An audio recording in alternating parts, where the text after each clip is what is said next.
What is up, guys? I will be explaining Linux in simple words for you. I hope you enjoy. Let's get right into explaining Linux. So, Linux can be explained in very simple words, such as Linux is an alternate operating system that isn't Windows. But it goes way deeper than that. Let's explain that.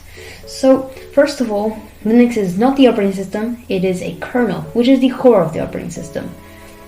The kernel is open source, so that means it's open to everyone to contribute to, and is hosted on GitHub, a code sharing platform. Secondly, it is different because most viruses don't even work on Linux. This is because Linux doesn't support .exe files and instead uses other types of executables. Also, no one actually makes viruses for Linux because most virus developers go for Windows because it has 78% of the market share, so there's no point. Thirdly, distros are considered as any operating system that uses the Linux kernel as its core.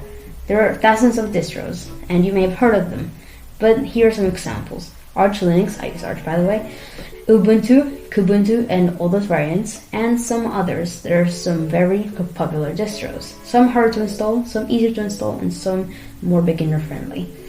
Fourth, I have the compatibility. Linux is way more compatible than Windows because you can run Linux on almost anything, and it is way more lightweight than Windows with needing 4 GB of RAM and like 200 GB of free space.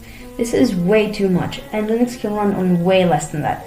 Even like 2 MB of RAM will do. So it's basically Linux explained in a nutshell. I hope you enjoyed this. And that's Linux explained by an 11-year-old. I hope you enjoyed this, and you should consider subscribing if you like this, because I'll do content like this all the time. Okay, I hope you enjoyed. Bye!